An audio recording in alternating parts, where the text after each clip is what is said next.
दिल्ली में private schools की fees बढ़ाने से दिल्ली के लोगों में, उन स्कूलों में पढ़ने वाले बच्चों के माता पिता में हाहाकार मची हुई है। कई स्कूलों ने 30%, 40%, 50%, 60%, 80% तक अपनी फीस बढ़ाई है।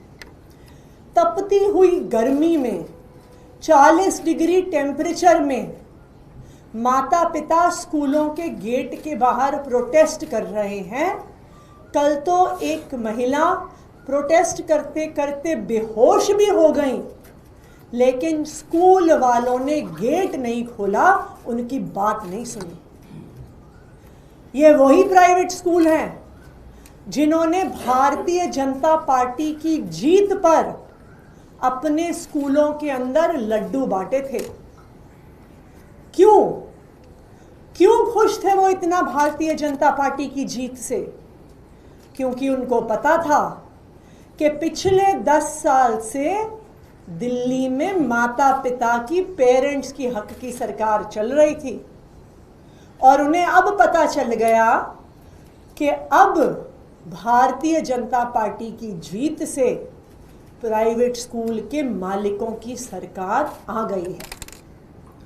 कल सौरभ भारद्वाज जी ने एक बहुत बड़ा खुलासा तथ्यों के साथ किया कि किस तरह से प्राइवेट स्कूल एसोसिएशंस के अध्यक्ष भरत अरोड़ा जी भारतीय जनता पार्टी के पदाधिकारी हैं।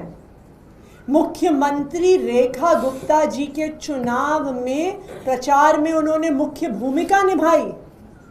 भारतीय जनता पार्टी के लिए चुनाव में वोट मांगे।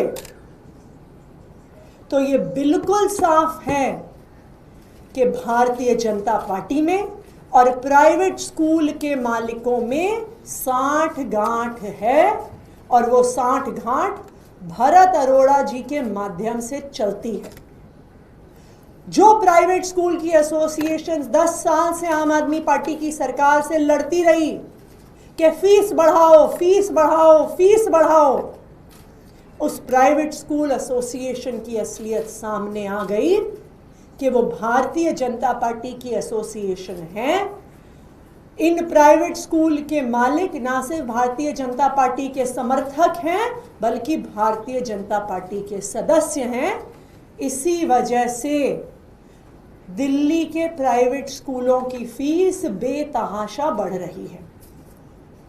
इसी संदर्भ में, इस 60 गांठ के संदर्भ में एक बहुत बड़ी खबर हमें मिली है, विश्वसनीय सूत्रों से मिली है कि 6 अप्रैल को, संडे को दोपहर 1 बजे आशीष सूद जी के निवास पर उनकी मीटिंग प्राइवेट स्कूल के मालिकों से हुई है।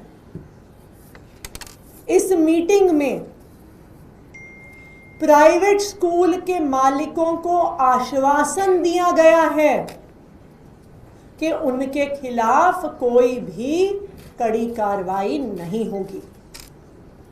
उनको बोला गया कि अभी माता पिता के प्रोटेस्ट की वजह से, आम आदमी पार्टी का मुद्दा उठाने की वजह से मुद्दा गर्म है, लेकिन जैसे ही मुद्दा ठंडा होगा तो एक आदेश दिल्ली सरकार की तरफ से निकाला जाएगा जिसमें दिल्ली के हर प्राइवेट स्कूल को हर साल 10% फीस बढ़ाने की खुली छूट दी जाएगी।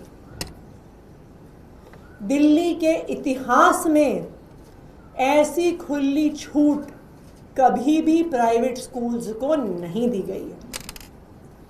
10 साल से आम आदमी पार्टी इन प्राइवेट स्कूलों के खिलाफ लड़ रही थी, उनकी फीस कंट्रोल करके रखी हुई थी, इन प्राइवेट स्कूलों से कोर्ट में लड़ रही थी, इनके ऑडिट करवा रही थी, सीएजी पैनल्ड ऑडिटर से करवा रही थी, और अगर गलत फीस किसी ने स्कूल ने ले ली तो उस गलत फीस को रिफंड करवा रही थी।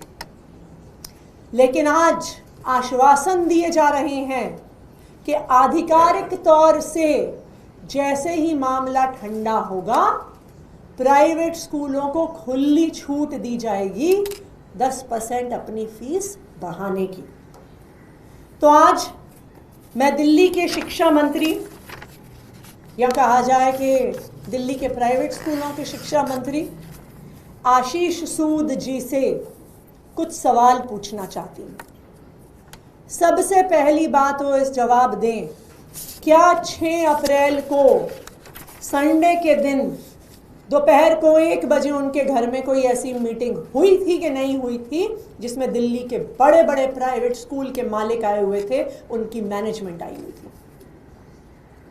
मेरा आशीष सूद जी से दूसरा सवाल कि क्या ऐसा आश्वासन दिया गया है प्राइवेट स्कूलों को कि जल्द ही ऐसा ऑर्डर निकाला जाएगा जिसमें उनको हर साल बिना किसी परमिशन, बिना किसी ऑडिट के 10% फीस बढ़ाने का अधिकार मिल जाएगा? और तीसरी बात मैं आशीष सूद जी से पूछना चाहूंगी कि दिल्ली के माता पिता को इस तरह से सेल आउट करने के लिए, उनको धोखा देने के लिए आपने इन प्राइवेट स्कूलों से कितने पैसे लिए हैं जो आज आप दिल्ली के माता पिता को इतना बड़ा धोखा दे रहे हैं, उनको सड़कों पे आने के लिए मजबूर कर रहे हैं? तो आपने इन प्राइवेट स्कूलों के मालिकों से कितना पैसा लिया है, ये आशीष सूद जी सभी दिल्ली वालों को बताएं। तो अब ये बिल्कुल साफ हो गया है कि प्राइवेट स्कूल के मालिकों के बीच में और भारतीय जनता पार्टी के बीच में सांठगांठ है। इस सांठगांठ के सूत्रधार भरत अरोड़ा, जो action committee of private schools के चेयरमैन हैं, खुद mount Abu group of private schools के चेयरमैन हैं, उनके माध्यम से ये सांठगांठ चल रही है। और अब प्राइवेट स्कूलों को आश्वासन भी दिया गया है कि आपको एक फॉर्मल तरीके से हम खुली छूट दे देंगे आने वाले समय में कि आपने जितनी फीस बढ़ानी है आप हमसे बिना परमिशन लिए हुए बढ़ाइए। Thank you ma'am. इसके अलावा जो महराज मलिक है उनके साथ विधानसभा में मारपीट हुई है, उस पर क्या कहना है? देखिए, अभी मेरे पास ये खबर आई है, तो एक बारी क्या हुआ है, क्या उसकी वीडियो की एक बारी हम जांच करेंगे और उसके बाद इस पर कोई बयान नहीं। सीआर पार्क में जो मछली की दुकानें, वहाँ पर जो विवाद नया पैदा किया जा रहा है। मैं भारतीय जनता पार्टी से ये पूछना चाहूंगी कि उन गरीब मछली बेचने वालों से सवाल करने के बजाय वो क्यों डीडीए से, जो उनकी केंद्र सरकार चलाती है, उस डीडीए ने जिसने वहां पे वो मार्केट बनाई, उस डीडीए ने जिसने उन मछली बेचने वालों को वहां पे दुकानें अलॉट करी, अगर आप में हिम्मत है, अगर आप चाहते हैं कि वहां पे मछली बिक्री बंद हो, तो आप डीडीए के पास क्यों नहीं जाते हैं? आप डीडीए से परमिशन रिवोक करवाइए। आपको उन गरीब छोटे से दुकानदारों पे जुर्म करने के अलावा, उन पर अत्याचार करने के अलावा आपका कोई आशय नहीं है।